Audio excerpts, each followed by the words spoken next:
Hello, everyone. Like, subscribe, and share Talk, fanfiction audiobook for next part. Chapter 1, Crimson. Painful. How painful. My head hurts so badly. A gaudy and dazzling dream world filled with murmurs instantly shattered. The sound asleep Joe Mingrui felt an abnormal throbbing pain in his head as though someone had ruthlessly lashed at him with a pole again and again. No, it was more like a sharp object pierced right through his temples followed by a twist. Ouch. In his stupor, Joe Mingrui attempted to turn around, look up, and sit up. However, he was completely unable to move his limbs as though he had lost control over his body. From the looks of it, I'm still not awake. I'm still in a dream. Who knows, perhaps the next scene will be of me thinking I'm already awake, but in fact, I'm actually still sleeping. Joe Mingrui, who was not unfamiliar with similar encounters, tried his best to focus in order to escape the shackles placed upon him by the darkness and confusion. However, while still in his reverie, whatever will he could summon was ethereal like a fleeting fog. He found his thoughts difficult to control and introspect. No matter how much he tried, he still lost his focus as random thoughts surfaced in his mind. Why would I suddenly have such an excruciating headache in the middle of the night? And it's really painful. Could it be something like a cerebral hemorrhage? FK, don't tell me I'm going to die young. I need to wake up. Now. Why doesn't it seem to hurt as much as before? But why does it still feel like a blunt knife is slicing through my brains? From the looks of it, sleep is impossible. How am I to show up for work tomorrow? Why am I still thinking about work? This is some authentic headache. Of course I have to take time off. I don't have to worry about my manager's grumblings. Hey, putting it that way, it doesn't seem too bad. Hee, I can end up getting some spare time for myself. Throbbing pain inundated Joe Mingrui, allowing him to slowly accumulate immaterial strength until he was finally able to move his back and open his eyes. He finally broke free from his reverie. His vision first blurred before it was screened by a faint crimson red. All he could see was a study desk made of burly wood in front of him. Right in the middle was an open notebook with coarse, yellow pages. The title was eye-catchingly written with strange, deep black lettering. To the left of the notebook was a stack of neatly arranged books, numbering about 8.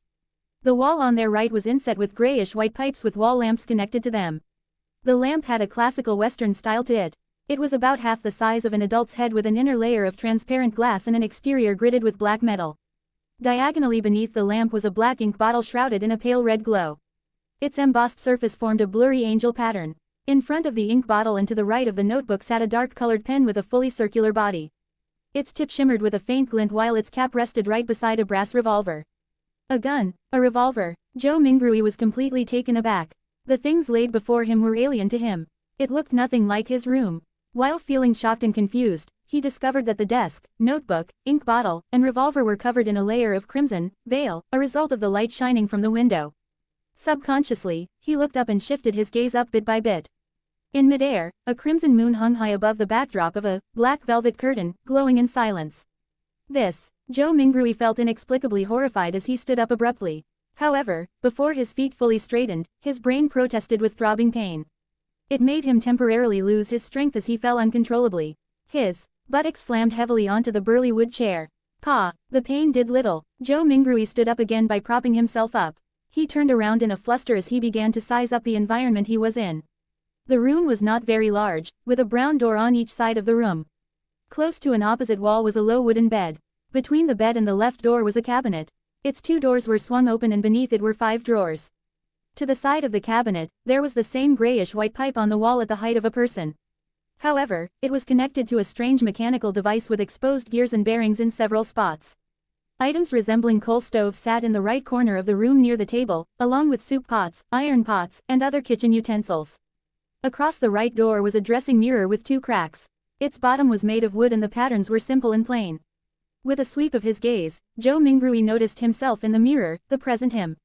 Black hair, brown pupils, a linen shirt, thinly built, average-looking features and a rather deep outline. Joe Mingrui immediately drew a gasp as many helpless and confused guesses surfaced in his mind. The revolver in ancient European style and the crimson moon that looked different from Earth's moon could only mean one thing. Could I have transmigrated? Joe Mingrui widened his mouth slightly.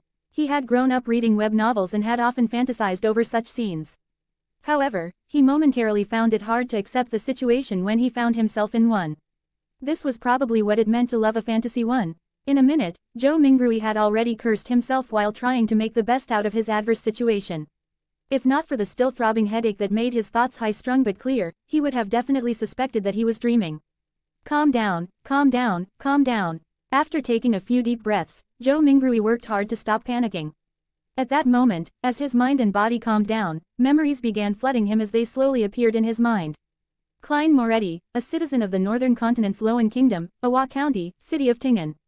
He is also a recent graduate from the Department of History at Koya University.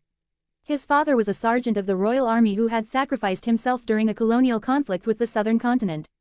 The bereavement allowance gave Klein the opportunity to study at a private language school and laid the foundation for his admission into university. His mother was a devotee of the Evernight goddess. She passed away the year Klein passed the entrance examinations to Koya University. He also had an elder brother and a younger sister. They stayed in a two-bedroom apartment together. Their family was not wealthy and its situation could even be described as somewhat wanting. At present, the family was supported solely by the elder brother who worked at an import and export company as a clerk. As a history graduate, Klein grasped knowledge of the ancient Fasak language, deemed the origin of all languages in the northern continent, as well as the Hermes language which often appeared in ancient mausoleums as well as text regarding sacrificial and praying rituals. Hermes language. Zhou Mingrui's mind stirred as he reached out to rub his throbbing temples. He cast his gaze toward the table at the open notebook. He noticed that the text on the yellowed paper turned from strange to alien, before turning from alien to something familiar. It then turned into something readable. It was text written in Hermes language. The dark ink wrote the following: "Everyone will die, including me." Hiss. Zhou Mingrui felt inexplicably horrified. He instinctively leaned back in an attempt to widen the distance between him and the notebook, as well as the text on it. Being very weak, he nearly fell down but managed to extend his hands in a fluster to hold onto the edge of the table. He felt that the surrounding air was turbulent as though there were faint murmurings resounding in it. The feeling was akin to hearing horror stories being recounted by elders when he was young. He shook his head, believing that everything was an illusion. Zhou Mingrui found his balance and shifted his gaze from the notebook as he heaved for breath. This time, his gaze landed on the shimmering brass revolver. He suddenly had a question arise in him. With Klein's family situation, how can they have the money or means to buy a revolver? Zhou Mingrui could not help but frown. While in deep thought, he suddenly discovered a red handprint to the side of the table. Its color was deeper than the moonlight and much thicker than the veil. It was a bloody handprint. A bloody handprint. Zhou Mingrui subconsciously flipped his right hand that had been holding the edge of the table. Looking down, he saw that his palm and fingers were covered in blood. At the same time, the throbbing pain in his head continued. Although it had weakened a little, it continued incessantly. Did I smash my head open? Zhou Mingrui guessed as he turned around and walked towards a cracked dressing mirror. A few steps later, a black-haired figure of medium build and brown eyes appeared clearly in front of him. The person had a distinct scholarly air to him. Is this the present me? Klein Moretti? Zhou Mingrui was stunned momentarily. Since there was insufficient lighting at night, he failed to see something clearly. He continued forward until he was just a step short from colliding with the mirror. Using the crimson veil-like moonlight as illumination, he turned his head and examined the corner of his forehead. A clear reflection appeared in the mirror. His temple had a grotesque wound with burn marks along its periphery. Blood stained the wound's surroundings and there were grayish-white brain juices squirming slowly within. Visit and read more novel to help us update chapter quickly. Thank you so much. 9/14, 12:36 p.m. Ranveer Singh, Chapter 2, Situation. Tap, tap, tap. Zhou Mingrui reeled back in fear at the sight that greeted him. It was as though the person in the dressing mirror was not himself, but a desiccated corpse. How could a person with such grievous wounds be still alive? He turned his head in disbelief again and checked the other side. Even though he was a distance away and the lighting was poor, he could still see the penetrating wound and dark red blood stains. Zhou Mingrui drew a deep breath as he tried hard to calm himself. He reached out to press his left chest and sensed his racing heart that exuded immense vitality. He then touched his exposed skin. Beneath the slight coldness was flowing warmth. When he squatted down and after verifying that his knees could bend, Zhou Mingrui stood up again and calmed down. What's happening? He muttered with a frown. He planned to inspect his head injury seriously once more. He took 2 steps forward and suddenly paused. The moonlight of the sanguine moon was relatively dark, so it was insufficient for his serious inspection. A memory fragment triggered as Zhou Mingrui turned his head to look at the grayish-white pipes and the metallic gridded lamp on the wall right beside the study desk. This was the most common gas lamp of the times. Its flame was stable and its illumination capabilities were excellent. With Klein Moretti's family situation, even a kerosene lamp was a dream, much less a gas lamp. Using candles was most apt for their standing and stature. However, back when he burned the midnight oil 4 years ago to be admitted into Koya University, his elder brother, Benson, felt that it was an important matter which their family's future depended upon. Therefore, he insisted on creating conducive studying conditions for Klein even if it meant taking on debt. Of course, Benson, who was literate and had worked for several years, was not a rash person who did not think of the consequences. He had quite some tricks up his sleeve. He reasoned with the landlord to raise the apartment standards by installing gas pipes to improve the likelihood of rentals in the future. The landlord was convinced and provided the money to complete the basic modifications. Then, using the convenience of working at an import and export company, he purchased a brand new gas lamp which was nearly at cost price. In the end, all he needed was to use his savings and did not need to borrow money. After the memory fragment flashed past his mind, Joe Mingrui came to the desk where he turned the pipe's valve and began twisting the gas lamp's switch. With a sputtering sound, a spark sounded from friction. Light did not descend upon Joe Mingrui as he had expected. He twisted the switch a few more times, but all the gas lamp did was sputter and remain dark. Retracting his hand and pressing on his left temple, Joe Mingrui sought for the reason by rummaging through his memory fragments. A few seconds later, he turned around and walked toward the door. He arrived at the machine installation which was similarly inset into the wall and had grayish-white pipes connected to it. This was a gas meter. After seeing the exposed gears and bearings, Joe Mingrui took out a coin from his trousers pocket. It was dark yellow in color and had a bronze shimmer to it. The front of the coin was engraved with a portrait of a crown-wearing man, and there was a 1 on a clump of wheat on the back. Joe Mingrui knew that this was the most basic currency of the Loan Kingdom. It was called a copper penny. 1 penny's purchasing power was roughly 3 to 4 yuan before his transmigration. Such coins had other denominations such as the 5 pence, a halfpence and a quarter-pence. Despite the 3 types, the denominations were not in small enough units. In everyday life, one had to buy several different things just to spend a single coin from time to time. After flipping the coin, which was only minted and circulated after King George III ascended to the throne, a few times, Joe Mingrui inserted it into the gas meter's thin vertical mouth. Clink, clang. After the penny fell to the bottom of the meter, the sound of grinding gears sounded immediately, producing a short but melodious mechanical rhythm. Joe Mingrui stared at the meter for a few seconds before returning to the burly wood desk. He then reached out to twist the gas lamp switch. After some sputtering, there was a sharp sound. A fire plume ignited and rapidly grew. Bright light first occupied the internals of the wall lamp before penetrating the transparent glass, blanketing the room with a warm glow. The darkness quickly receded as the crimson retreated out the window. Joe Mingrui felt at ease for a baffling reason as he quickly came in front of the dressing mirror. This time, he seriously inspected his temple and did not miss a single detail. After a few rounds of inspection, he realized that apart from the original blood stain, liquid was no longer flowing out of the grotesque wound. It appeared like it had received the best hemostasis and bandaging.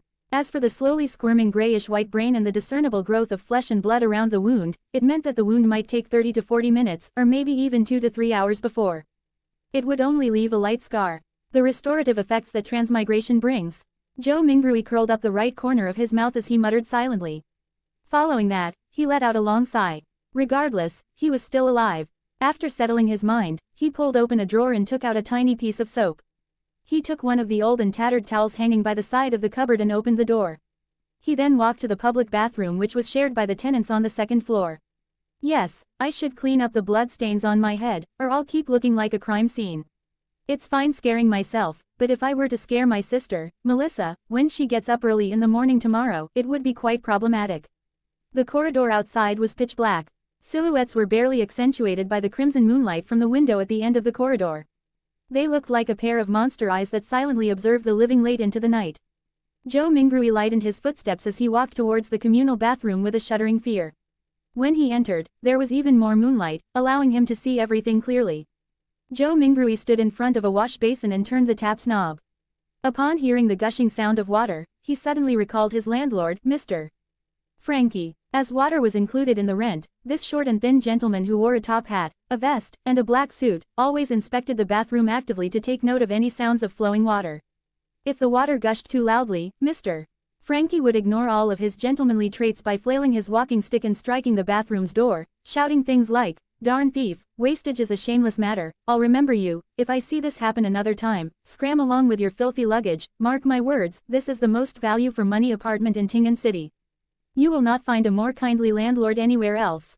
Putting away those thoughts, Joe Mingrui used a moist towel to clean the blood stains from his face again and again. After checking himself using the rundown mirror in the bathroom and verifying that all that was left were a hideous wound and a pale face, did Joe Mingrui relax. Then, he took off his linen shirt and used a bar of soap to wash away the bloodstains. At that moment, he knitted his brows and recalled of a possible problem. The wound was too exaggerated and there was too much blood. Apart from his body, his room likely still had signs of his injury. After Joe Mingrui was done with his linen shirt a few minutes later, he briskly returned to his apartment with a moist towel.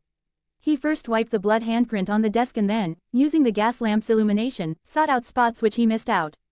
He immediately discovered that quite a substantial amount of blood had splattered onto the floor beneath the desk. And there was a yellow bullet to the left side of the wall. Releasing a round with a revolver pointed at the temple. After mixing and matching the clues from before, Joe Mingrui had a rough idea how Klein had died. He was in no hurry to verify his guess. Instead, he seriously wiped away the blood stains and cleaned up the scene. Following that, he took the bullet and returned to the side of his desk. He opened the revolver's cylinder and poured out the rounds inside. A total of 5 rounds in a cartridge shell all had a brass luster to them. Indeed, Joe Mingrui looked at the empty cartridge shell in front of him and stuffed the rounds back into the cylinder while nodding. He shifted his gaze to the left and it landed on the notebook's words, "Everyone will die, including me." Following that, even more questions arose in him. Where did the gun come from? Was it suicide or a faked suicide? What kind of trouble could a history graduate of humble origins get himself into? Why would such a suicide method only leave behind so little blood?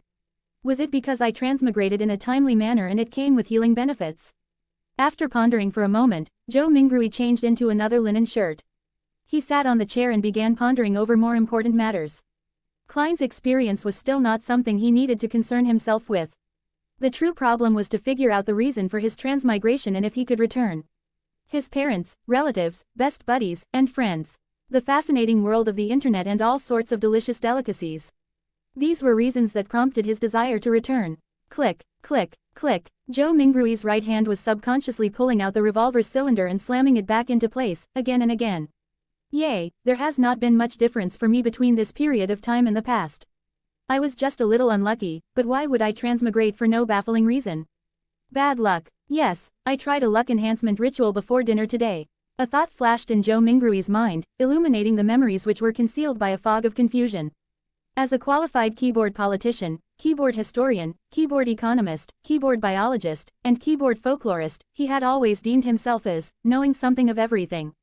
Of course, his best buddy would often mock him as only knowing a little of everything. And one of them was Chinese divination. When he visited his hometown last year, he had discovered a thread-bound book titled Quintessential Divination and Arcane Arts of the Qin and Han Dynasty at an old bookstore.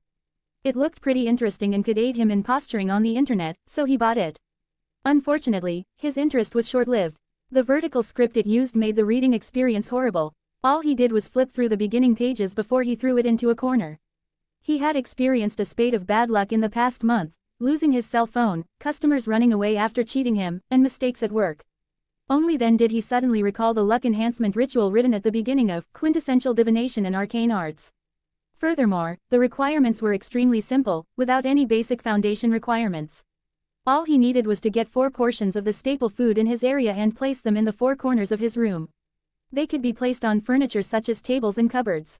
Then, standing in the middle of the room, he had to take 4 steps in a counterclockwise fashion to make a square. The first step required him to sincerely chant, "Blessings stem from the immortal Lord of Heaven and Earth." The second step was to silently chant, "Blessings stem from the Sky Lord of Heaven and Earth." The third step was, "Blessings stem from the exalted Thirk of Heaven and Earth," and the fourth step was, "Blessings stem from the celestial worthy of heaven and earth." After the 4 steps were taken, he needed to close his eyes and wait 5 minutes in his original spot. Only then would the ritual be considered complete. Since it did not cost him any money, he found the book, followed what was stipulated, and did it before dinner. However, nothing happened back then. Who would have guessed that he would actually transmigrate in the middle of the night? Transmigration. There is a distinct possibility that it's due to that luck enhancement ritual.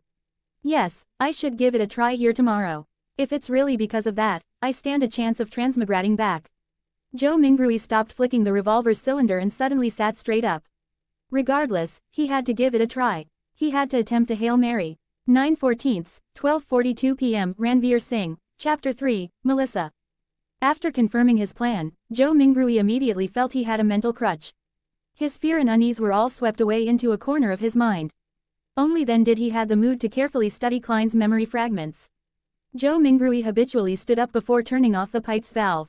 He watched the wall lamp gradually dim until its flame extinguished before sitting back down.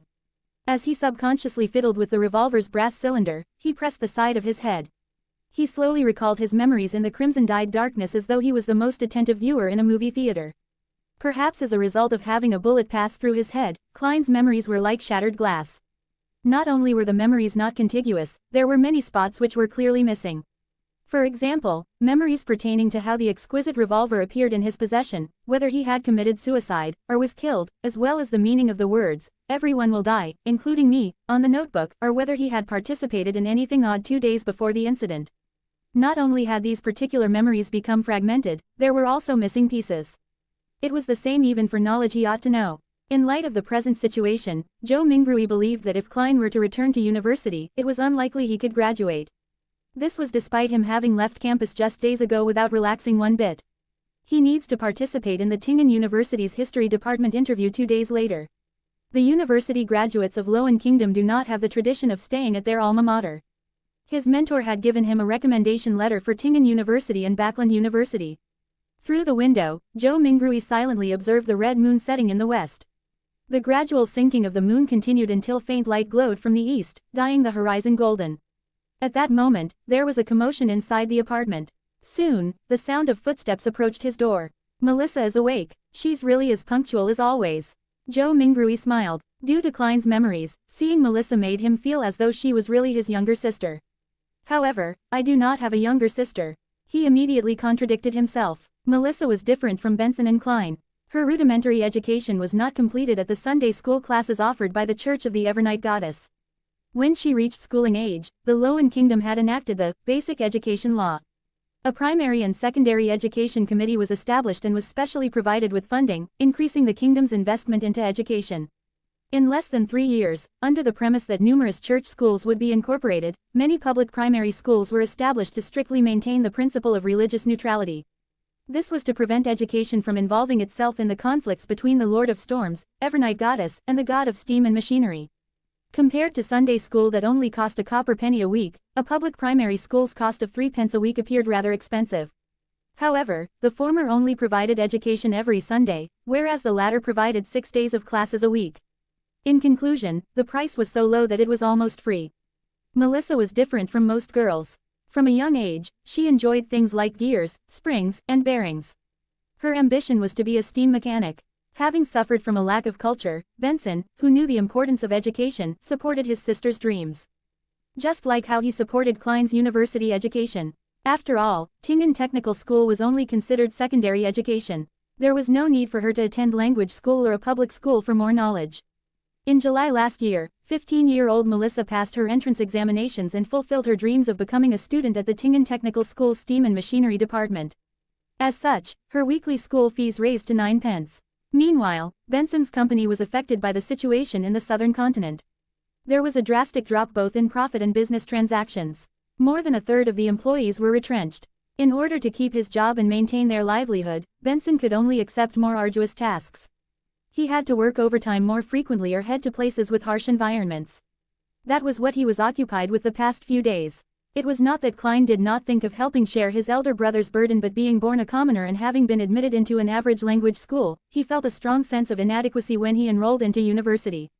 For example, as the origin of all languages in the northern continent, the ancient language of Fasak was something all the children of nobles and of the wealthy class would learn from a young age. In contrast, he only made first contact with it in university. He faced many similar aspects during his schooling career.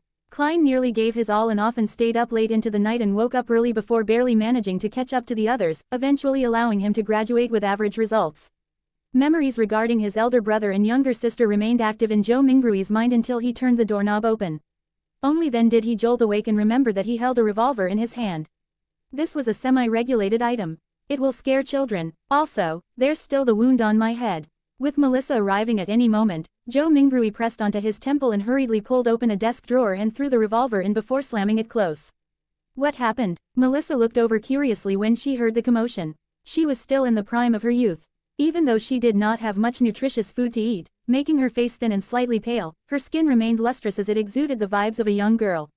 When Joe Mingrui saw his sister's brown eyes look over, he forcibly composed himself and picked up an item beside his hand before calmly closing the drawer to conceal the existence of the revolver.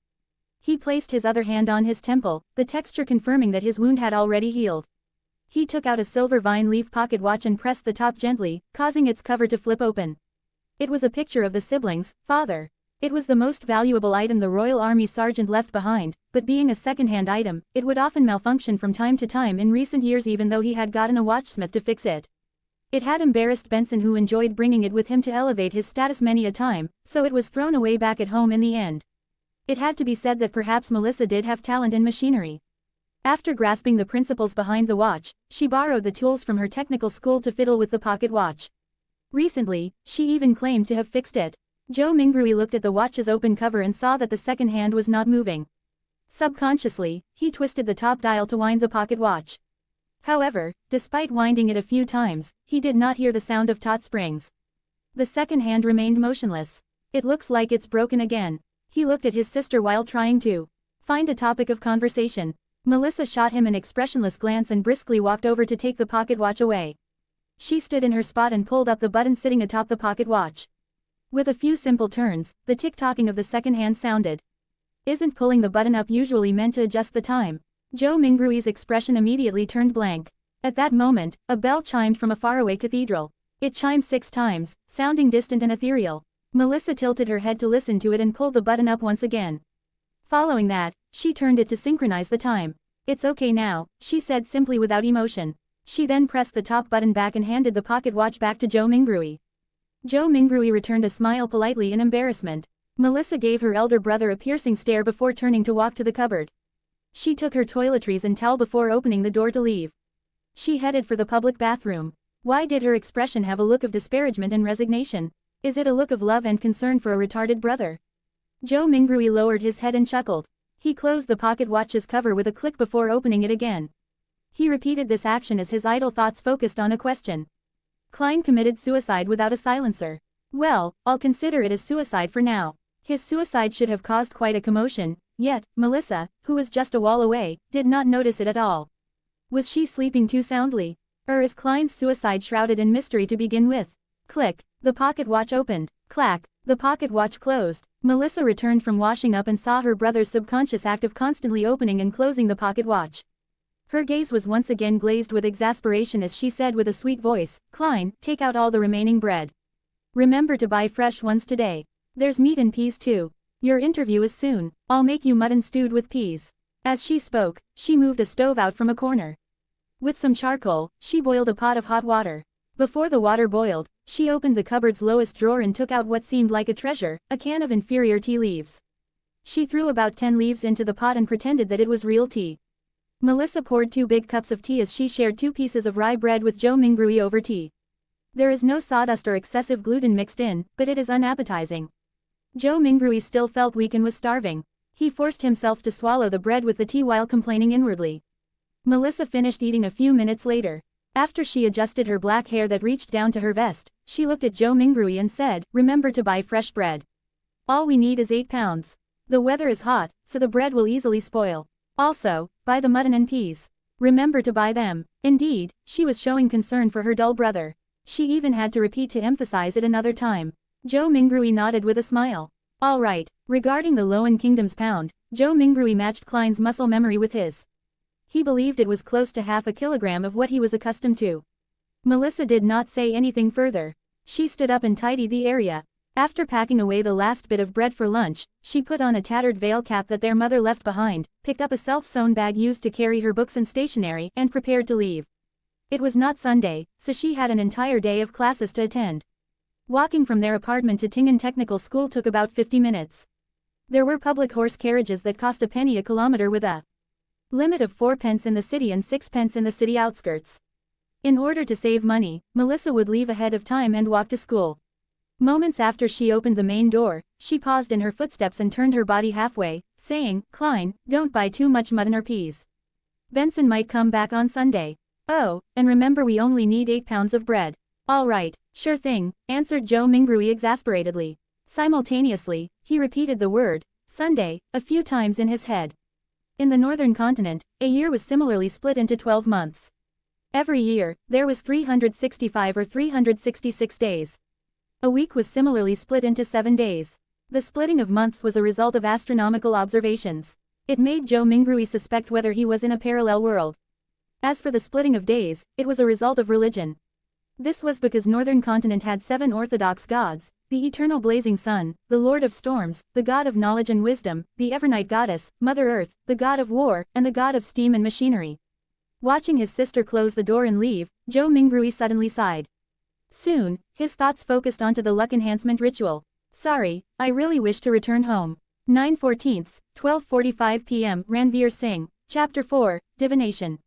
Returning to his chair again, he heard the faraway cathedral's bells chime again. It continued 7 times before Zhou Mingrui slowly stood up. He went up front to the cupboard and took out his clothes. A black vest with a matching suit, trousers that clung tightly to his legs, a half-top hat and his faint scholarly air made Zhou Mingrui feel like he was watching an English drama set in the Victorian era. He suddenly muttered softly as he shook his head with a wry smile, "I'm not going for an interview. All I'm doing is buying some ingredients to prepare for my luck enhancement ritual." Klein was so concerned about his impending interview that it became instinct. When he was not focused enough, he habitually wore his only decent set of clothing. After taking a breath, Zhou Mingrui took off his suit and vest, switching to a brownish-yellow coat. He also changed to a felt hat with a rounded edge of the same color. With his outfit done, he walked to the side of the bed and lifted a square cushion. He reached his hand into an inconspicuous hole beneath and rummaged around before finding an intermediate layer. When he retracted his right hand, there was a roll of notes in his palm. There were about 8 notes with faded dark green colors. These were all the savings Benson had at the moment. It even included the living expenses for the next 3 days. 2 of them were 5 Soli notes and the remaining were 1 Soli notes. In the Loan Kingdom's currency system, Soli was ranked second. It originated from ancient silver coins. 1 Soli was equivalent to 12 copper pence. They had denominations of 1 and 5 Soli. At the top of the currency system was the gold pound. They were also paper-based but were guaranteed by gold and pegged directly. A gold pound was equivalent to 20 Soli. They had denominations of 1, 5, and 10 gold pounds. Zhou Mingrui spread a note and caught a whiff of the faint unique ink. This was the smell of money. Perhaps a result of Klein's memory fragments or his constant desire for money, Zhou Mingrui felt like he had instantly fallen in love with these notes. Look, their designs are so beautiful. It makes the stern and old-fashioned George III and his 2 mustaches appear especially adorable. Look, the watermark that can be seen when the note is placed against sunlight is so alluring. The exquisite design for the anti-counterfeit label makes it completely different from those fake fancy schlocks.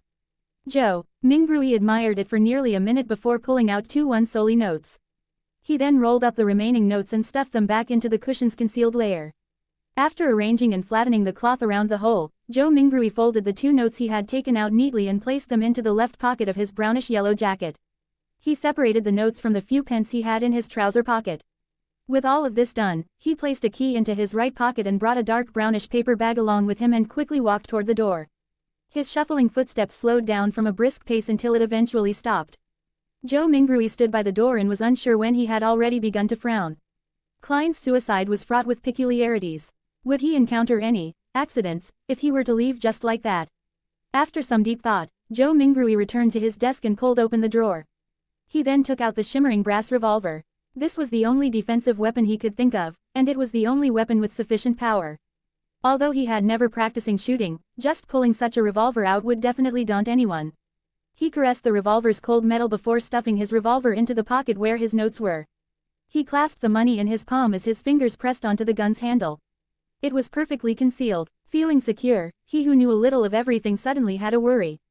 Would I end up misfiring? Being deluged with such a thought, Zhou Mingrui quickly thought of a solution. He drew the revolver and released the cylinder. He then aligned the empty chamber, which was a result of the suicide, along the gun's hammer before closing it. This way, even if there was a misfire, he would discharge an empty round. After stuffing his revolver back into his pocket, Zhou Mingrui kept his left hand in there. He pressed down on his hat with his right hand and pulled open the door before leaving. The corridor during the day remained dim as limited sunlight shone in from the window situated at the end of the corridor. Zhou Mingrui quickly went down the stairs and left the apartment before taking in the brilliance and warmth of the sun. Although it was almost July, it was still considered the middle of summer. However, Ting'an was situated north of the Loan Kingdom, so it had unique climate characteristics. The highest annual temperature was not even 30 degrees Celsius on Earth, with even cooler mornings. However, the streets were awash with filthy water and strewn junk. From Klein's memories, this was not a rare sight in low-income communities, even if there were sewers. After all, there were just too many people and people needed to survive. Come and try our delicious roasted fish. Hot and fresh oyster soup. Drink a bowl in the morning and feel invigorated all day. Fresh fish from the port for just 5 pence apiece. Muffins and eel soup make the perfect combination. Conk, conk, conk. Vegetables freshly plucked from the farms outside the city. Cheap and fresh. The mobile hawkers who sold vegetables, fruits, and hot food shouted along the streets as they beckoned the rushing pedestrians. Some of them would stop and carefully compare before purchasing. Others would impatiently wave their hands as they had yet to find work for the day. Joe Mingrui took in a whiff of the air that mixed both noxious and fragrant aromas. As he clenched the revolver tightly in his left hand, he held the notes tight. He pressed down on his hat with his right hand while passing through the busy street, slouching a little. There was bound to be thieves in populated areas. Furthermore, this street had no lack of poor citizens who were working part-time after losing their previous jobs. There were also starving children that were exploited by adults to do their bidding. He proceeded forward until he reached a point where the crowdedness around him restored to normal. He straightened his back and raised his head to look down the street. There was a vagrant accordionist busking. The melody was sometimes pleasant, sometimes fervent. Beside him were several children in ragged clothes with sallow complexions due to malnutrition. They listened to the music and moved to the beat, dancing self-made choreographies. Their faces were filled with joy as though they were a prince or an angel. A deadpan woman passed by. Her skirt was dirty and her skin was dull. Her gaze appeared dull and sluggish. Only when she looked at the bunch of children did a faint glow flash. It was as though she had seen herself from 3 decades ago. Joe Mingrui overtook her and turned into another street before stopping at Smurren Bakery. The owner of the bakery was a 70-plus-year-old granny named Wendy Smurren. Her hair was completely grayish-white and she always wore a genial smile. From the beginning of Klein's memories, she had been here selling bread and pastries.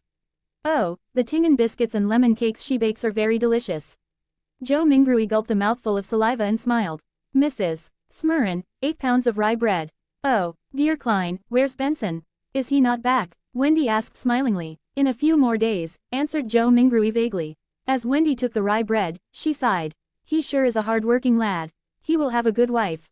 Upon saying this, the corners of her lips curled up as she said playfully, all is good now.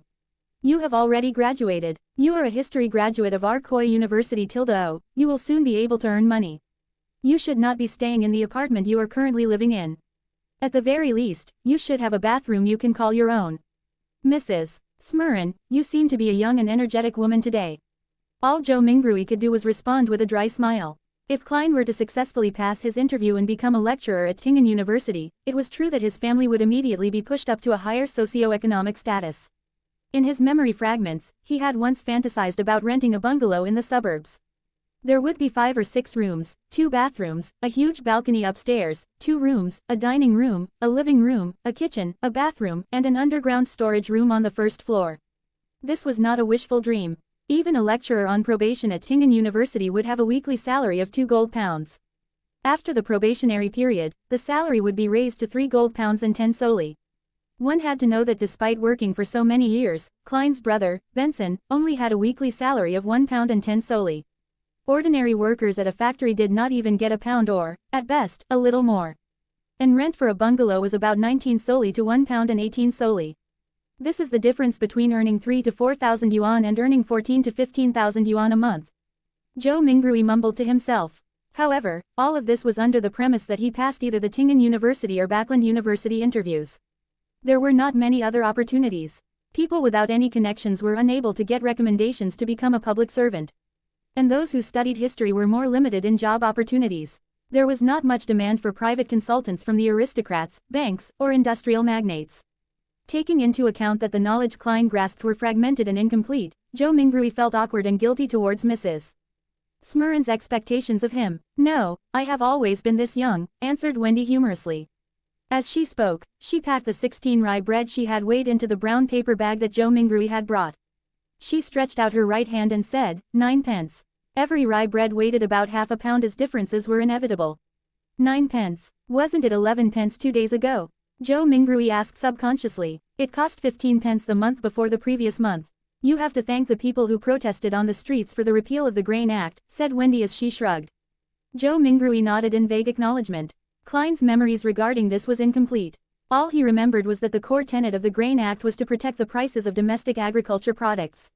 Once the prices rose to a certain level, grain imports from southern nations like Fanapotter, Maasen, Lindbergh were stopped. Why would people protest the act? Without saying much, Joe Mingrui, afraid he would end up pulling out the revolver, carefully took out his notes and handed one of them over to Mrs.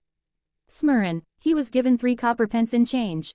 Stuffing them into his trouser pocket, he took the paper bag containing the bread and headed for the lettuce and meat market across the street. He was working hard for the mutton stewed with peas his sister had exhorted. There was a municipal square at the intersection of Iron Cross Street and Daffodil Street. Many tents were erected there, and clowns dressed in odd and funny attires were distributing flyers. There's a circus performance tomorrow night. Joe Mingrui glanced at the flyers in the hands of others as he read their contents under his breath. Melissa would definitely like it. However, how much is the entrance fee? With that thought, Joe Mingrui went closer. Just as he was about to ask a clown with a red and yellow painted face, a hoarse woman's voice sounded from beside him. Would you like to try a divination? Joe Mingrui subconsciously turned his head and saw a woman wearing a pointed hat and a long black dress standing in front of a short tent. Her face was smeared with red and yellow paint and her eyes were a profound grayish blue. No, Joe Mingrui shook his head in response. He did not have the spare cash for divination. The woman laughed and said, "My tarot divination is very accurate." Tarot. Joe Mingrui was instantly dumbfounded. This pronunciation was almost identical to the tarot cards on Earth. And tarot cards from Earth were a set of cards used for divination. They just had graphics that represented different omens. Wait, he suddenly recalled the origins of tarot divination in this world. It did not originate from the 7 Orthodox gods nor was it an ancient legacy. Instead, it was created by the Intis Republic's consul of that era, Rissel Gusta, more than 170 years ago. This Mr. Rissel invented the steam engine, improved the sailing boat, overthrew the Intis kingdom's imperial rule, and was recognized by the god of craftsmanship. He also became the first consul of the Intis Republic. Later, he invaded other nations and placed Lindbergh and other nations under his protection. He made the Loan Kingdom, Fanapotter, Fasak Empire and other powerful northern continent nations bow down to the Intis Republic. Following that, the Republic was then changed to an empire and he became the self-proclaimed Emperor Caesar. It was during Rissel's rule that the Church of Craftsmanship received its first public holy revelation since the 5th epoch. Ever since, the god of craftsmanship was changed to the god of steam and machinery. Rissel also invented tarot divination. He also established the contemporary system of paper-based cards and their playstyles. There were many familiar styles that Joe Mingrui was familiar with, such as Upgrade, Fighting the Landlord, Texas Poker, and Quint. In addition, the marine fleets he sent out discovered a sea route that led to the southern continent through the stormy and turbulent seas. This also began the era of colonialism. Unfortunately, he was betrayed in his old age. In the year 1198 of the 5th epoch, he was assassinated by the combined forces of the Church of the Eternal Blazing Sun, the former Intis royal family, the Sauron family, and other aristocrats. He eventually died in the White Maple Palace. To recall such general knowledge suddenly made him facepalm. Could this be a transmigration senior? With this in mind, Joe Mingrui was intrigued to see what tarot cards looked like. Therefore, he nodded at the pointy hat woman with the painted face and said, "If the, price is reasonable, I'll give it a try." The woman immediately said with a laugh, "Sir, you are the first one here today, so it's on the house." 9/14, 2:09 p.m. Ranveer Singh, Chapter 5, Ritual. Free things cost the most. Joe Mingrui silently mumbled and decided that he would not purchase any additional services whatever they were. He would firmly refuse them all. If you are really that capable, try divining that I transmigrated here. With this in mind, Joe Mingrui followed behind the woman whose face was painted red and yellow, stooping low to enter the low tent. The tent's interior was extremely dark, illuminated only by several beams of light that managed to seep inside. A table covered with paper cards could be made out faintly in the low illumination. The woman with the sharp pointy hat was not affected by this at all. Her long black dress glided as though it was moving over water while she went around to the table. She sat on the opposite side and lighted a candle. The dim yellow light flickered, causing the inside of the tent to appear bright and dark at the same time. It instantly added a much more mysterious feel to the atmosphere. Joe Mingrui sat down quietly, his gaze sweeping over the tarot cards on the table where he discovered familiar cards like the Magician, the Emperor, the Hanged Man, and Temperance, etc. Could Rissel have been a senior? I wonder if he was also a fellow countryman of mine. Joe Mingrui mumbled to himself subconsciously. Before he could finish looking at the opened cards on the table, the woman who claimed to have accurate divinations had already reached out her hands to gather all of the cards together. She stacked them into a deck and pushed it in front of him. Shuffle the cards first and cut the deck, the circus fortune teller said in a muted voice. Me, shuffle, Joe Mingrui asked reflexively. The yellow and red paint on the fortune teller's face squirmed together as she revealed a slight smile, saying, of course, everyone's destiny can only be unraveled by themselves. I only serve as a reader of it. Joe Mingrui immediately questioned her warily, this reading does not require additional fees, right? As a keyboard folklorist, I've already seen too many of such tricks. The fortune teller was visibly taken aback before finally saying muffledly, it's free. Joe Mingrui, relieved, stuffed the revolver further back into his pocket. Thereafter, he calmly reached out his two hands to shuffle and cut the deck skillfully. It's done. He placed the already shuffled tarot cards in the middle of the table.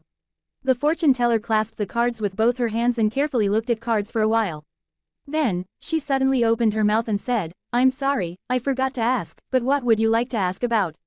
Back when he was wooing his first love, Joe Mingrui had also done research on tarot cards. He asked, unhesitatingly, past, present, and future. This was a type of divination as part of tarot card interpretation. 3 cards when opened sequentially symbolized one's past, present, and future. The fortune teller nodded first, then curled her lips to reveal a smile and said, then please reshuffle the deck. You can only truly get the cards you want if you know what you would like to ask about. Were you fooling me just now? Do you have to be this petty? Didn't I only ask a few times if this would be a free service? Joe Mingrui's cheeks twitched a little. He took a deep breath and took the tarot deck back to reshuffle and cut it. There won't be any problems this time, right? He placed the already cut deck back onto the table. No problem. The fortune teller reached out her fingers and picked a card from the top of the deck. Then she placed it on the left side of Joe Mingrui. Her voice was going lower and lower as she spoke. This card symbolizes your past. This card symbolizes your present. The fortune teller placed the second card right in front of Joe Mingrui. Then, she picked the third card and put it on the right side of Joe Mingrui. This card symbolizes the future. Alright, which card would you like to see first? The fortune teller raised her head up after completing her placement of the cards and gazed deeply at Joe Mingrui with her grayish blue eyes. I'll have a look at the present first, Joe Mingrui said after giving it some thought. The fortune teller nodded slowly and flipped over the tarot card that was directly in front of Joe Mingrui. A colorfully dressed character was depicted on this card, wearing ragged headgear with a stick over his shoulder. There was a bindle hanging on the end of the stick and a puppy was following behind him. It was numbered 0. The Fool, the fortune teller lightly read out the name of the card with her grayish blue eyes affixed on Joe Mingrui. The Fool, the 0 card of tarot. A start, a fresh beginning with all kinds of possibilities. Joe Mingrui was not even considered an amateur enthusiast of tarot, so he could only make a rough interpretation based on his own impressions of tarot. Just as the fortune teller was about to say something, the cloth curtains of the tent was suddenly lifted open. The ray of sunlight that shone in was so blinding that it caused the back-facing Joe Mingrui to instinctively narrow his eyes. Why are you impersonating me again? It's my job to handle the divination for people. A woman's voice growled angrily. Return to your post quickly. You must remember that you're just an animal trainer. An animal trainer? Joe Mingrui's eyes had already adapted to the light by now. He saw a similar-looking woman who was also wearing a sharp pointy hat and a black dress, with her face painted in red and yellow as well. The only difference was that she was taller and had a slimmer physique. The woman who was seating in front of him immediately stood up and said disgruntledly, "Don't mind this, it's just that I like doing this. But I have to say, my divination and interpretation can be really accurate sometimes. I'm serious." She spoke and lifted up her dress to go around from the side of the table before quickly trotting away from the tent. "Sir, would you like me to interpret your cards for you?" The real fortune teller looked at Joe Mingrui and asked with a smile. Joe Mingrui's lips twitched and asked her sincerely, "Is it free?" "No," the real fortune teller answered. "Then forget it." Joe Mingrui pulled his hands back and put them into his pockets. He clutched his revolver and money before stooping again to exit the tent. Damn, he actually got an animal trainer to be his fortune teller. Was an animal trainer who didn't want to be a fortune teller not a good clown? Joe Mingrui very quickly put this matter behind him. He spent 7 pence at the lettuce and meat market for a pound of not-so-great mutton. Then, he also bought some tender broad beans, cabbage, onions, potatoes, and other items. Together with the bread that he bought earlier, he spent a total of 25 copper pennies, which converted to 2 soldi and 1 pence. There is really not enough to go around for spending. Poor Benson. Not only had Joe Mingrui spent the 2 notes that he had brought with him, but it was also necessary for him to top it up with the 1 penny he had in his pocket. He just sighed and did not think further about it as he hurried back home. With the staple food, he could now carry out the luck enhancement ritual. After the second-floor tenants gradually left, Joe Mingrui was still in no hurry to carry out the ritual. Instead, he translated the blessing stem from the immortal Lord of Heaven and Earth, and related phrases into the ancient Fasak language, as well as the Loan language. He was intending to try the ritual again the next day in those local languages if the original incantation did not take effect. After all, he had to take into consideration the differences between the two worlds. In Rome, do as the Romans do. As for translating it into an ancient ritual prayer that used the dedicated Hermes language, Joe Mingrui had a difficult time completing it due to his lack of vocabulary. After readying everything, he finally took out the 4 loaves of rye bread. He placed one in the corner where the coal stove was originally, one at the bottom inner side of the dress mirror, one at the top of the cupboard where 2 walls met, and one at the right side of the study table where miscellaneous items were kept. With a deep breath, Joe Mingrui came to the center of the room and spent a few minutes to calm himself. Then, he took a solemn step forward and went in a counterclockwise direction in the shape of a square. When he took the first step, he chanted in a low whisper, "Blessing stem from the immortal Lord of Heaven and Earth." The second step, he sincerely chanted, "Blessing stem from the Sky Lord of Heaven and Earth." The third step, Joe Mingrui breathed out a whisper, "Blessing stem from the exalted Thirk of Heaven and Earth." At the fourth step, he spat out a foul breath and meditated in concentration. "Blessing stem from the celestial worthy of heaven and earth." When he returned back to the original spot, Joe Mingrui closed his eyes and waited in his place for an outcome. He had some anticipation in him, some unease, some hope, and some fear. Could he make it back? Was there going to be any effect? Could there be some unexpected situation? The unknown in front of him was tainted with the crimson light of hope. Joe Mingrui's thoughts were swirling in his head and was finding it difficult to quell it. It was at this time that he suddenly felt the surrounding air seem to stop, becoming thick and mysterious. Immediately after, a low whisper could be heard beside his ears that sounded at times real, at times sharp, at times imaginary, at times alluring, at times maniacal, and at times crazy. He clearly did not understand the murmuring that went on, but Joe Mingrui still couldn't help himself from wanting to listen to it and distinguish what it was saying. His head was in pain again. It was so painful that it felt like someone had stuck a steel drill rod into it. Joe Mingrui only felt like his head was going to explode. His thoughts were filled with a psychedelic of colors. He knew that something was wrong and tried to open his eyes. However, he wasn't even able to complete such a simple action. His entire body was getting tighter and it felt like he could just break apart at any time. At this time, a self-mocking thought came up in Joe Mingrui's mind: if you didn't seek death, you wouldn't die. He could no longer bear with it. Just as his mind was going to break, the murmuring of voices faded away and his surroundings became very quiet. The mood was an erratic one. It was not only the mood. Joe Mingrui felt his own body going through the same sensations as well. He tried once more to open his eyes, an extremely easy task this time. A gray fog appeared over his eyes, haziness, vague, and endless. What's with this situation? Joe Mingrui suddenly looked around him and then lowered his head down to discover that he was floating at the edge of an endless fog. The fog was flowing like water and was dotted with a lot of crimson stars. Some of them were enormous while others were tiny. There was a sense of them being hidden in the deep depths, while others floated over the surface of this water-like fog. Looking at the seemingly holographic sight, Joe Mingrui reached out his right hand in a half-confused, half-exploring manner to try to touch the crimson star that was seemingly floating on the surface. He was trying to find a way to leave this place. When his hand touched the surface of that star, a watermark suddenly appeared from within his body and agitated the stars into a crimson burst. It looked like a dreamlike burning of flames. Joe Mingrui got a fright from it. He retracted his right hand in a panic, but accidentally touched yet another crimson star. As a result, this star burst with splendid light as well. In turn, Joe Mingrui felt his mind empty and his spirit dissipated. In the Loan Kingdom's capital, Backland, inside a luxurious-looking villa at the Royal District, Audrey Hall sat in front of a dresser. The markings on it were antiquated and there was a cracked bronze mirror on the surface. "Mirror, mirror, awaken. In the name of the Hall family, I command you to awaken." She switched between many different sayings, but there was no reaction from the mirror at all. After more than 10 minutes, she finally chose to give up and pouted her lips in grievance. She said in a soft murmur, "Father was indeed lying to me. He always tells me that this mirror was the treasure of the Roman Empire's Dark Emperor, and that it is an extraordinary item."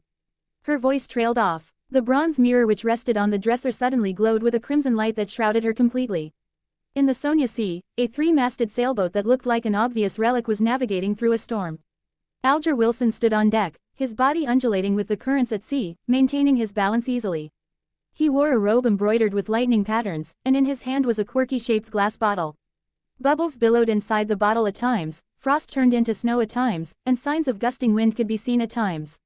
"We're still short on the ghost shark's blood," Alger murmured. Then at this moment, a crimson burst appeared in the space between the glass bottle and the surface of his palm. In an instant, it enveloped the surroundings as well.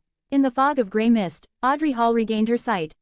She started reckoning the situation in a state of horror and confusion when she noticed the blurry image of a man on the opposite side of her doing the same as well. Immediately after, the both of them discovered another mystery person standing not far from them who was shrouded in a grey mist. The mysterious person was none other than Joe Mingrui. He was similarly dumbfounded. "Sir, where is this?" Audrey and Alger were startled at first, falling silent in the process. Then, they immediately started speaking in unison. "What are you planning on doing, Beander?" Not only did they speak the same Loan language, they also shared the same grim and tense vibes. "Where am I? What do I plan to do here? I would like to know too." Calming himself down, Joe Mingrui silently repeated the questions posed by the two. What left the deepest impression on him were neither the sentences formed by words nor the meanings behind them, but the display of bewilderment, vigilance, panic, and reverence by the couple. For some baffling reason, two people had been mysteriously dragged into this world surrounded by grey fog.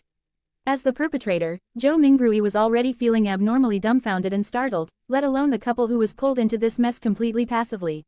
For them, such events and encounters might already be beyond their imaginations, right? Momentarily, Joe Mingrui thought of two options. The first option was feigning victimhood to hide his true identity, and in turn gain a considerable amount of trust. He could then take a wait-and-see approach and take advantage of his circumstances where necessary. The other option was to maintain his mysterious identity in the eyes of the couple. He could then affect the subsequent development while gleaning valuable information from them. Without the luxury of time to deliberate over the situation, he grasped hold of the thought that flashed across his mind.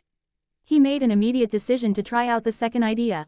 Exploit the psychological state of the others to gain the greatest advantage for himself.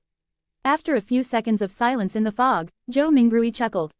With a low but not heavy tone, he calmly spoke as though he was replying to the polite greetings from the visitors. "An attempt. An attempt, an attempt." Audrey Hall looked at the mysterious guy veiled in the grayish-white fog, and the only thought was that whatever was happening was absurd, funny, horrifying, and weird. She was at the dressing table inside her bedroom only moments ago. But just by turning around, she had come into this place that was filled with grey fog. How inconceivable. Audrey took a breath, revealing an impeccable, courteous smile. She asked in a somewhat perturbed way, "Sir, is the attempt over? Might you permit our return?" Alger Wilson also had the intentions to probe Joe Mingrui in a similar fashion, but his rich experience made him statelier. He held back his impulse and only took on the role of a silent onlooker. Joe Mingrui looked at the questioner. Looking through the hazy mist, he could roughly see the silhouette of the person in question. It was a tall girl with smooth blonde hair, but her exact countenance could not be seen clearly. He did not rush to reply the girl's question but turned around to look at the man. He had messy dark blue hair, as well as a medium stature that was not considered stout. Joe Mingrui suddenly realized something.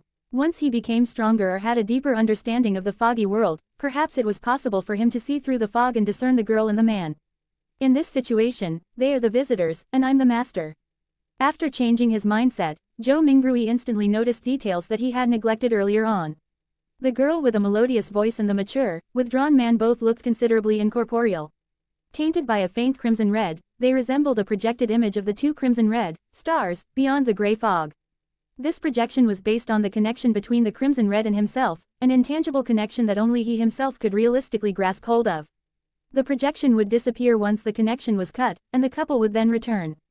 Joe Mingrui nodded mildly and looked at the blonde, chuckling. "Of course, if you make a formal request, you can return this very moment." When she did not identify any ill intention from his tone, Audrey heaved a sigh of relief. She believed that since a gentleman who was capable of such miraculous things had given his word, he would definitely abide by it stringently. With her mind somewhat mollified, she surprisingly was in no hurry to request her leave. She rolled her virid eyes left and right, which sparkled with an abnormal radiance. She said in an anxious, anticipative and tempted manner, "This is such a wonderful experience.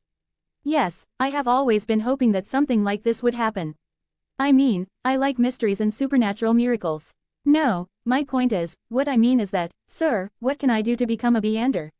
She got more excited as she spoke, so much so she was fumbling over her words. The dream that sprouted in her as a result of listening to thrilling fantasies as told by her elders finally saw the possibility of being materialized.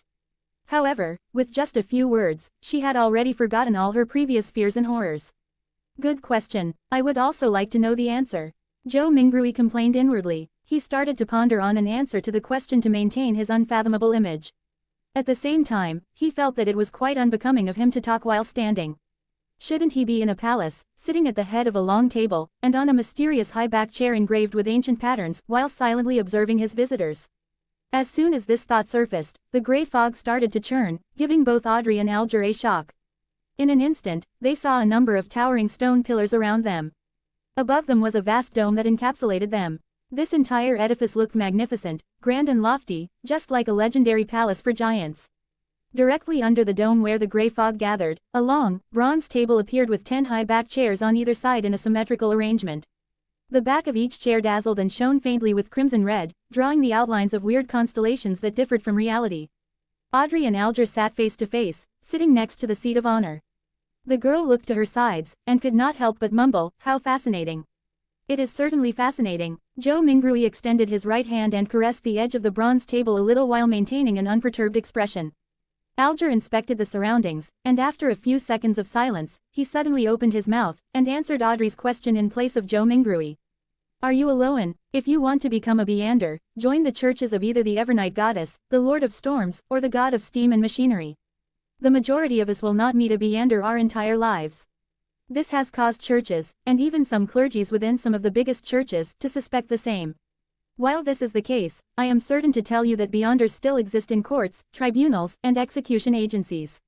They are still fighting against the dangers that grow in the dark, only that their numbers are much fewer as compared to before and during the early days of the Iron Age. Zhou Mingrui listened attentively, but he tried his best to present himself as paying little attention to Alger's words, much like how young kids listen to stories. Relying on Klein's fragmented general knowledge of history, Zhou Mingrui knew clearly that the Iron Age referred to the current epoch, which was the fifth epoch that began 1349 years ago. Audrey silently listened to Alger finish his sentence before sighing. "Mister, I know all about what you just said. I even know more than that, including the Nighthawks, the mandated Punisher, and the machinery hive mind, but I don't want to lose my freedom." Alger gave a low-sounding laugh, and said vaguely, "You can't become a Meander without sacrifices. If you don't consider joining churches and accepting their given challenges, you can only seek the royal families and the few nobles with family histories of more than 1,000 years. If not, you can rely on your luck to search for clandestine evil organizations." Audrey puffed her cheeks subconsciously and looked around in a fluster. After confirming that both the mysterious man and Audrey did not notice her tick, she pressed, "Are there no other solutions?" Alger sank into silence. About half a minute later, he turned around to look at the mysterious man, who was watching the two of them in silence. Realizing that Zhou Mingrui had no plans to make any comment, he looked back at Audrey and said with deliberation, "I have 2 sets of Sequence 9 potion formulas." "Sequence 9, Zhou Mingrui muttered to himself. "Really? Which 2 sets?" Audrey clearly knew what the Sequence 9 potion formulas meant. Alger leaned back slightly, and replied unhurriedly, "As you know, humanity can only depend on potions to become real Beyonders, while the names of potions come from the blasphemy slate. After constant translations into Jotun, Elvish, Ancient and Modern Hermes, and Ancient Faesak, they have undergone changes to match the day and age of that era. The essence is not in their names, but whether they portray the core characteristics of the potions. I have a Sequence 9 potion named Sailor. It enables you to have excellent balancing capabilities. Even if you were on a boat in a rainstorm, you will be able to walk about freely as though you were on land. You will also gain immense strength and illusory scales under your skin. They will enable you to swim like a fish and be difficult to catch. You will move agilely underwater just like marine animals. Even without any equipment, you will be able to easily submerge underwater for at least 10 minutes. Sounds great. The Keepers of the Seas, from the Lord of Storms. It was called by that name in the past." Alger did not pause and continued. "The second set of Sequence 9 potions is called Spectator, although I am not sure what it was called in the past. This set of potions enables you to have an exceptionally sharp mind with acute observational abilities. I believe you can understand by what spectator means from watching operas and plays. Just like an audience, spectators judge the actors in the secular world, catching a glimpse of the real thoughts of them through their emotions, conduct, and mantras." At this point, Alger emphasized, "You must remember, regardless of whether you are at an extravagant banquet or a crowded street, spectators can only be spectators forever. Audrey's eyes shone as she listened, and spoke after a long while, why? Alright, this is a follow-up question. I think I have fallen in love with this feeling, of being a spectator. How can I get this potion's formula? What can I use to trade with you for it? Alger looked like he was already prepared as he said in a deep voice, the blood of ghost sharks, at least 100 milliliters of it. Audrey nodded her head excitedly, but subsequently asked worriedly, if I can get it, and I'm saying if, how do I hand it to you? How can you promise me that you can give the potion's formula to me in return for the ghost shark's blood, as well as the authenticity of the formula? Alger said calmly, I'll give you an address. I'll mail the formula to you, or tell you directly here, once I receive the blood of the ghost shark. As for promises, I think that both you and I can feel rest assured under the witness of the mysterious sir. As he said this, he swept his eyes towards Joe Mingrui, who was sitting up straight at the seat of honor. Sir, the fact that you brought us here shows that you have tremendous strength unimaginable to us. Neither one of us would dare violate a promise with you as witness. That's right, Audrey's eyes sparkled and agreed with excitement. From her perspective, the mysterious gentleman who had unimaginable abilities was definitely an authoritative witness. How could I or the guy opposite me dare trick him? Audrey half turned her body and looked at Joe Mingrui earnestly. Sir, please be the witness of our trade. At that moment, she then realized that she was all too impolite, having forgotten all along to ask a particular question. She asked hurriedly, Sir, how should we address you? Alger nodded slightly, and echoed the same question in a serious manner, Sir, how should we address you? Joe Mingrui was taken aback. He gently rapped his fingers on the bronze table.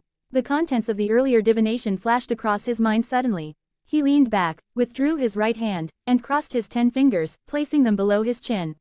He gave the duo a faint smile. You can address me as. Upon saying this, he paused for a moment. He said amiably and calmly, the fool. 9/14, 2:16 p.m. Ranveer Singh, Chapter 7, Call Sign. You can address me as the fool. The simple answer soon emanated through the grand hall and dissipated into the fog. However, the voice kept resonating in Audrey's and Alger's hearts, stirring up one ripple after another. They never expected such a designation, but they felt that he was deserving of it. The designation perfectly embodied his image as someone mysterious, powerful, and bizarre. After a few seconds of silence, Audrey stood up, held up her skirt slightly and bent her knees, curtsying to Joe Mingrui. Honorable Mr. Fool, would you please permit me to take the liberty of requesting you to be the witness of our trade? It's nothing, Joe Mingrui's mind whirred as he answered in a way that matched his status. It's our honor, Mr. Fool. Alger stood up as well. He bent his back slightly with his right palm over his chest. Joe Mingrui lowered his right palm and smiled. Continue, the both of you. Alger nodded and sat back down before looking at Audrey. If you can obtain the ghost shark's blood, get someone to send it to the Warrior and Sea Bar at Pelican Street, in the White Rose Borough of Pritz Harbor. Tell the boss, Williams, that it's what the captain wants. Once I acknowledge receipt, will you be giving me an address to mail the potion formula to, or do you want me to tell it to you here directly? Audrey thought for a moment before saying with a smile, I will choose the more secure method. Let's do it here, although it's a test of my memory. Since Mr. Fool had agreed to bear witness for the trade, it also represented that there would be a similar gathering the next time. With this in mind, she suddenly turned her head as she looked at Joe Mingrui with sparkling eyes. With a tone of interest, she suggested, Mr. Fool, would you mind making a few more attempts like this? Alger listened to her suggestion calmly. He was tempted by the suggestion as well. He hurriedly echoed, Mr. Fool, don't you find such gatherings interesting? Although your powers exceed our imaginations, there has to be certain domains that you don't understand or excel in. The person across me is obviously a young lady of lofty stature. I also have my unique set of experiences, insights, mediums, and resources. Perhaps there will come a day when both of us can help you complete something trivial that might be inconvenient for you. From his point of view, the fact that he had been pulled into this space without any warning or any means to resist meant that the mysterious Mr. Fool was in control. Participating in the gatherings was not necessarily something he could refuse.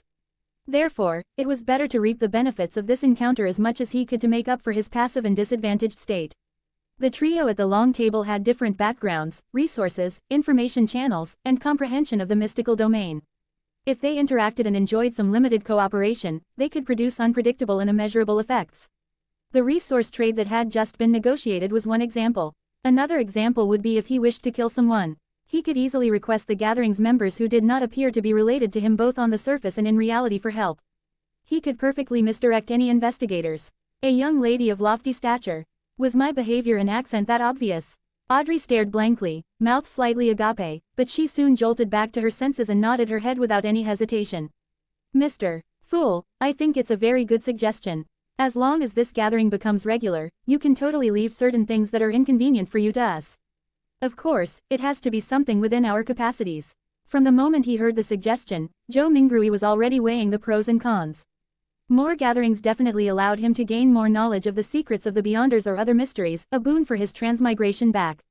For example, it was likely that the potion formula would appear at the next gathering because of the spectators.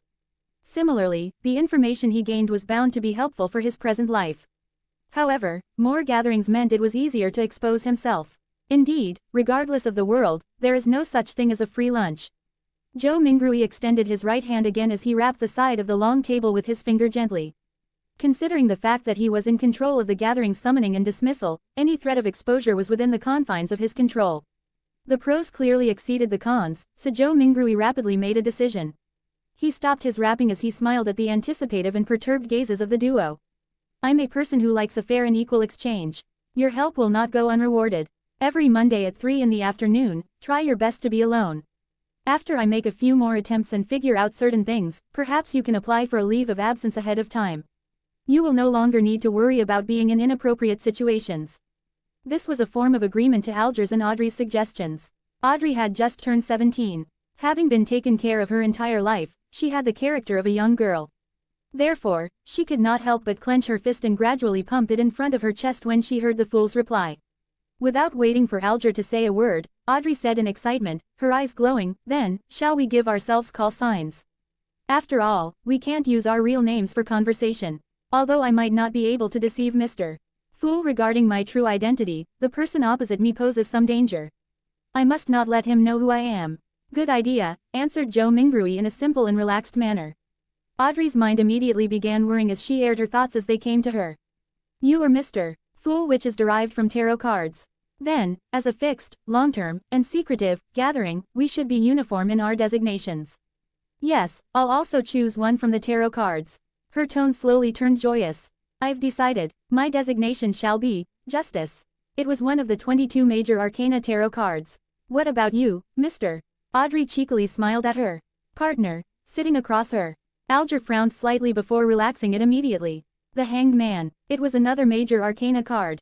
All right, then we can be considered as the founding members of the Tarot Club. Audrey was the first to blurt it out happily, only to look fearfully at the fog-concealed Zhou Mingrui. Will that be all right, Mr. Fool? Zhou Mingrui shook his head in amusement. You can decide on such trivial matters by yourselves. Thank you. Audrey was clearly thrilled. Following that, she looked at Alger. Mr. Hanged Man, can you repeat the address again once more? I'm afraid that my memories will fail me. No problem. Alger was very pleased with Audrey's seriousness as he repeated the address once more. After repeating it to herself silently thrice, Audrey said again in excitement, I heard that tarot cards were invented by Emperor Russell as a game. In fact, doesn't it come equipped with the power to divine the future? No, most of the time, divination stems from